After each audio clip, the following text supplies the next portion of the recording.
ጤና ይስጥልን ከብሩኖ ጊማሬሽና ቪኒሲየስ ጁኒየር ዝውውሮች ጋር በተያያዘ ነገሮች ሁሉ ለአርሰናል ሰርግና ምላሽ ሆነውለታል። ጉዳዩን በዝርዝር ልንነግራችሁ ነው። ቪዲዮውን ላይክ፣ ቻናሉን ሰብስክራይብ አድርጋችሁ አብራችሁን ዝለቁ።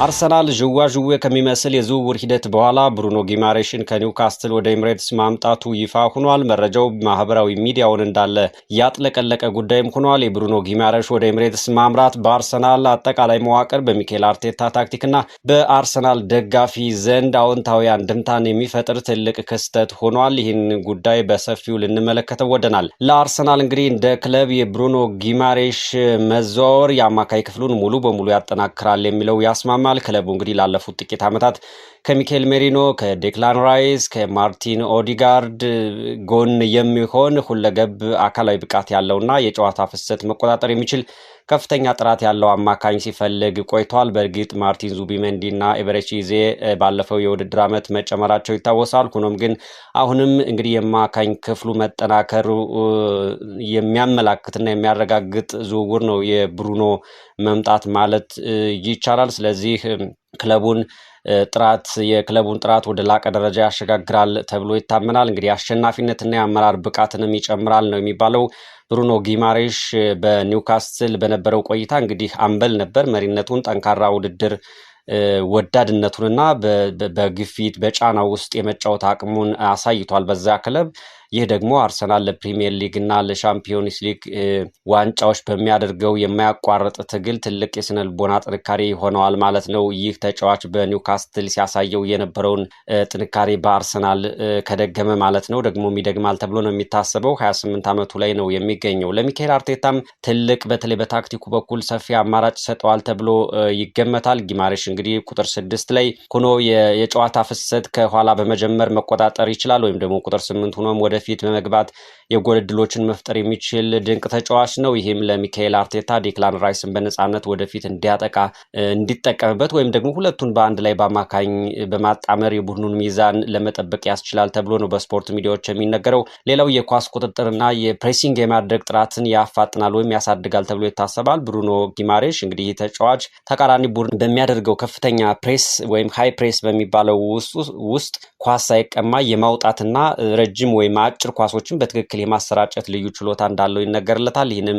አርቴታ የሚፈልገው ነው። እንግዲህ በጨዋታ ላይ ሙሉ የበላይነት የመውሰድ ፍልስፍናውንም ሙሉ ያደርገዋል ተብሎ ይጠበቃል። ወይም ደግሞ ሙሉ በሙሉ ይህን ፍልስፍና ለመተግበር ለአርቴታ ይረዳል ተብሎ ነው የሚታሰበው። ለአርሰናል ደጋፊዎችን በነገራችን ላይ ይህ ዝውውር ሲጠብቁት የነበረውና ትልቅ አንድምታ ያለው ነው። ትልቅ ተስፋና መነቃቃትን የፈጠረ ነው። ደጋፊው በዝውውር መስኮቱ እንደ ብሩኖ ጊማሬሽ አይነት የዓለም አቀፍ ደረጃ ያለው የወርልድ ክላስ የሚባል ተጫዋች ሲፈርም መመልከቱ ማየቱ ክለቡ ለዋንጫ ያለው ቁርጠኝነት ምን ያህል እንደሆነ ስለሚያሳይ ትልቅ ደስታና መነቃቃት የፈጠረው ሆኖ ነው የታየው። በትልቅ ጨዋታዎች ላይ የነበረውን ስጋት የሚቀርፍ ነው የብሩኖ ጊማሬሽ መምጣት። እንደምናስታውሰው በትልልቅና አድካሚ ጨዋታዎች ላይ የአማካይ ክፍሉ በጉዳት ወይም በድካም ምክንያት የተወሰነ መለሳለስ ያሳይ ነበር። ይህን ባለፈው ዓመት በተለይ በነ ማርቲን ዙቢሜንዲ ተመልክተናል ማለት ነው። ደጋፊውም ቡድኑ ማንኛውም አውሮፓዊ ግዙፍ ክለብ ለመጋፈጥ ዝግጁ እንደሆነ ሙሉ እምነት እንዲኖረው ያደርጋል ማለት ነው። ስለዚህ ያሁኑ ዝውውር የተጫዋቹ ወደ አርሰናል መዘዋወር በተመለከተ እንግዲህ ታዋቂ የስፖርት ሰዎች፣ ተንታኞች፣ የስፖርት ዘጋቢ ሚዲያዎች ብዙ ነገር እያሉ ነው እንግዲህ የሚገኙት። ፋብሪዚዮ ሮማኖ እውቁ ጣሊያናዊ ጋዜጠኛ ነው። በዝውውር ጉዳዮች ላይ እንግዲህ የዚህ ተጫዋች ዝውውር በክለቦች መካከል በተደረጉ ንግግሮች መጠናቀቁን በመግለጽ አርሰናል ይህንን ዝውውር ካጠናቀቀ በኋላ ወደ ሌሎች የፊት መስመርና የክንፍ ኢላማዎች በተለይ እንደ ቪኒሲየስ ጁኒየር ያሉ ትኩረቱን እንደሚያዞር ምንም ጥርጥር የለውም ሲል ዘገባ ሰርቷል። ቤን ጃኮብስም አርሰናል ከተጫዋቹ ጋር በግል ጥቅማ ጥቅም ጉዳይ ከተስማማ መቆየቱንና ዋናው ስምምነትም ከተደረገ ቀናት እንደተቆጠሩ አስታውሶ የዝውውር ዋጋውም 75 ሚሊዮን ፓውንድ ገደማ እንደሆነና እንግዲህ በዚህ ማግኘቱ ለአርሰናል ትልቅ የማጠናከሪያ ኢላማ መሆኑን የሚያብራር ዘገባ አስነብቧል። በተለይ የስፖርት ተንታኞችና የቀድሞ ተጫዋቾችም አስተያየታቸውን ሰጥተዋል። የመሀል ክፍሉን ለመቆጣጠር አቅም ያለው ተጫዋች መሆኑን ብሩኖ ጊማሬሽ አጽንኦት ሰጥተውበታል። ተንታኞች እንግዲህ የብሩኖ መምጣት አርሰናልን ከማንቸስተር ሲቲ እና ከሌሎች የአውሮፓ ወይም የእንግሊዝ ክለቦች ባለፉት ተከታታይ ዓመታት ጎልተው ከታዩ ክለቦች ጋር እኩልና ከዛም በላይ ተወዳድሮ እንዲቀመጥ የሚያደርገው ነው ሲሉ ገልጸውታል። እነ ዴክላን ራይስ ወደፊት በነጻነት እንዲጫወቱ እንዲያጠቁ እድል በመስጠት የመሃል ክፍሉን ሚዛኑን እና ጥንካሬው ሙሉ በሙሉ ያረጋግጣል የሚል እምነት እንዳላቸውም ነው የተናገሩት። ከዛ ውጭ ብሩኖ ጊማሬሽ አምበል ስለነበረ የአመራርነትና የውድድር መንፈስ ያለው ተጫዋች ነውና በኒውካስትልም ይህንን አሳይቷል። በአርሰናል ቤት ይደግማል የሚል የነዚህ ተንታኞች ገለጻ ያሳያል። የመገናኛ ብዙሃን ትንተና ስንመለከት እነ ስካይ ስፖርት እነ ቶክ ስፖርት የዝውውሩ ሂደት አድጋሚና ረጅም የነበረ ቢሆንም መጠናቀቁ ለአርሰናልና ለደጋፊው ትልቅ እፎይታ መሆኑን ዘግበዋል። ዘ አትሌቲክ፣ ዴይሊ ሜል፣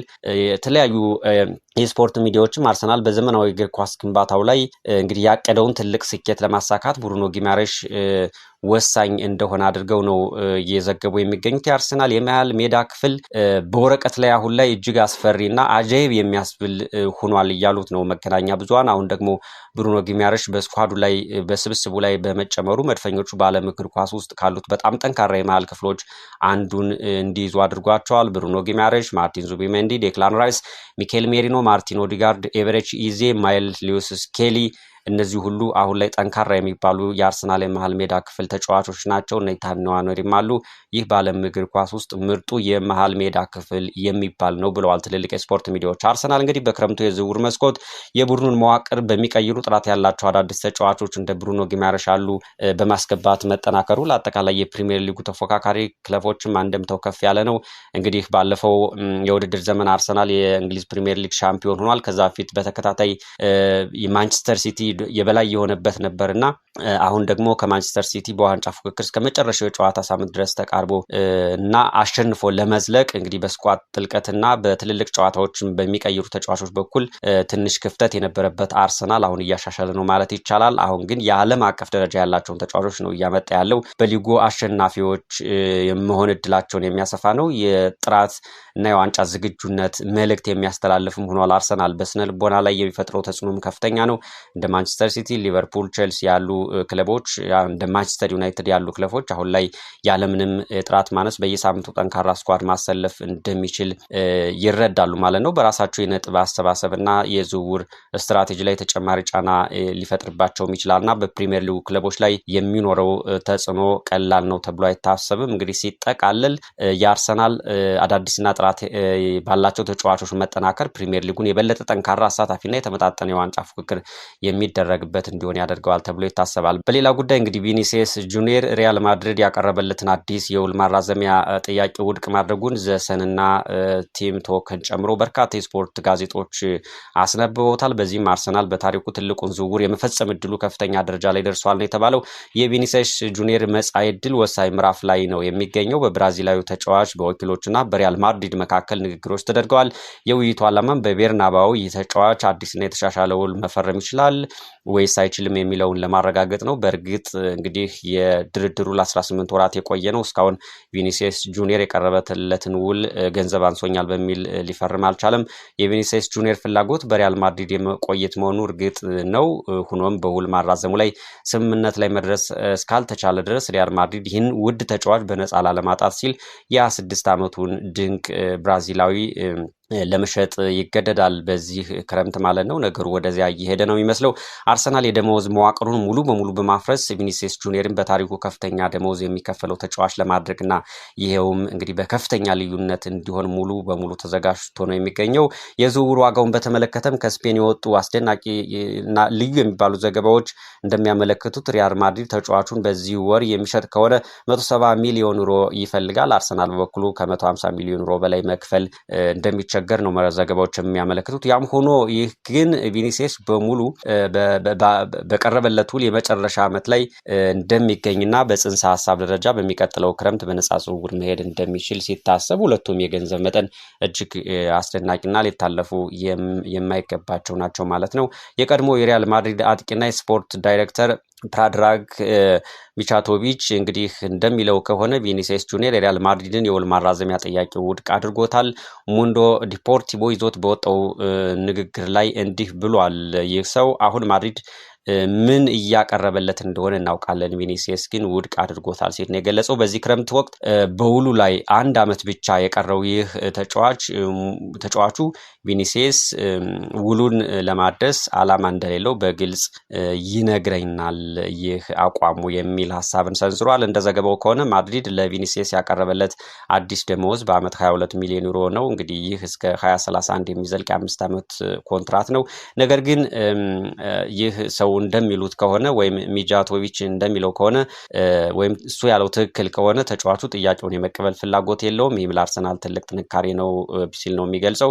ሚጃቶቪች እንግዲህ በመቀጠል 30፣ 35 ወይም 25 ሚሊዮን መጠየቅ ይችላል ሲል ያስቀምጣል። ምንም ደግሞ አያመጣም። በዚህ ሰዓት ምንም ለውጥ ሊመጣ አይችልም። እሱ አስደናቂ ተጫዋች በመሆኑ ቀደም ብሎ ሌሎች ጥያቄዎችን እያሰበበት ይገኛል ሲል አስተያየት ሰጥቷል። አርሰናል እሱን ለማስፈረም በጣም ይፈልጋል። እንግዲህ ሁሉም የሚያውቀው ነው። እሱን ለማስፈረም አርሰናሎች ከፍተኛ ገንዘብ ወጪ ለማድረግ እቅድ እንዳላቸው ነው ከእንግሊዝ የወጡ ዘገባዎች የሚያሳዩት። ሁሉን ማደስ ካልፈለገ ቪኒሲየስ ጁኒየር ትልቅ የዝውውር ክፍያ ልናገኝበት ይገባል። ምን እንደሚፈጠር እንግዲህ እንገምታለን። ነገር ግን እስከ ነሐሴ ድረስ ነገሮች አሁንም ግልጽ አይደሉም የሚሉ መረጃዎች ከሪያል ማድሪድ በኩልም በውስጥ የሚብላሉ እነዚህ ናቸው ይላል። ይህ ሰው ውሉን እንዲያድስ ማሳመን ካልተቻለ ከሱ ብዙ ገንዘብ ለማግኘት ደግሞ ማሰብ የማድሪድ ብልህነት መሆን አለበት ሲል ያክላል። ቪኒሲየስ ጁኒየር እንግዲህ ከሪያል ማድሪድ የቀረበለትን የውል ማራዘሚያ ጥያቄ ውድቅ ማድረጉ አርሰናል ተጫዋቹን ለማስፈረም የሚያደርገውን ጥረት እጅግ ከፍተኛ የነበረውን ስጋት ወደ እውነተኛ የመደራደር እድል የሚቀይር ነው ተብሏል። የስፖርት ተንታኞችና የዝውውር ባለሙያዎችም ይህ ሁኔታ ለአርሰናል የሚሰጠውን እድልና ስትራቴጂካዊ ጥቅም በተለያየ መልኩ ለአርሰናል ጥሩ እንደሆነ እየገለጹ ነው። ተጫዋቹ በውሉ የመጨረሻ ዓመት ላይ በመገኘቱ ሪያል ማድሪድ ሁለት አማራጮች ብቻ ነው ያሉት። እንግዲህ ውሉን ማደስ ወይም ደግሞ በዚህ የዝውውር መስኮት መሸጥ። ቪኒሲየስ ውል ላለማደስ መወሰኑ ማድሪዶች ተጫዋቹን በሚቀጥለው ክረምት በነፃ እንዳያጡት ይፈራሉ። እንግዲህ በመቶ ሚሊዮኖች የሚቆጠር ኪሳራ ከሚደርስባቸው አሁን ላይ ከሚፈልጉት የ170 ሚሊዮን ዩሮ ተመን ትንሽ ዝቅ ብለውም እንኳን ለአርሰናል የ150 ሚሊዮን ዩሮ ሂሳብ አሳልፈው ወይም ለማዛወር እንዲገደዱ ሊያደርጋቸው ይችላል ነው የሚሉት እነዚህ ተንታኞች። ይህ ለአርሰናል የዋጋ ድርድር በሩን ይከፍትለታል ወይም ያቀልለታል ተብሎ ይታሰባል። ተንታኞቹ እንደሚገልጹት ከሆነ አርሰናል እንዲህ አይነት ትልልቅ የዝውውሮች ለመፈጸም ከፋይናንሻል ፌር ፕሌይ አኳያ ምንም ችግር የለውም፣ ዝግጁ ነው። ክለቡ የደመወዝ መዋቅሩንም ለማስተካከልና ለቪኒሲየስ በአመት ከ25 እስከ 30 ሚሊዮን ዩሮ ለመክፈል ተዘጋጅቷል። ሪያል ማድሪድ ካቀረበለት 22 ሚሊዮን ዩሮ በላይ ነው እንግዲህ አርሰናል ያዘጋጀው። በግል ጥቅማ ጥቅምም በኩል በቀላሉ ለማሳመን ያስችለዋል። ከዚህ በፊትም እንደሰራ ነው እንደተሰማው አርሰናልና የቪኒሲየስ ጁኒየር ተወካዮች በግል ጥቅማ ጥቅም በኩል እንደተስማሙ ነው የሚያሳዩት። የቀድሞ የሪያል ማድሪድ ተጫዋችና ዳይሬክተር ፕራድራክ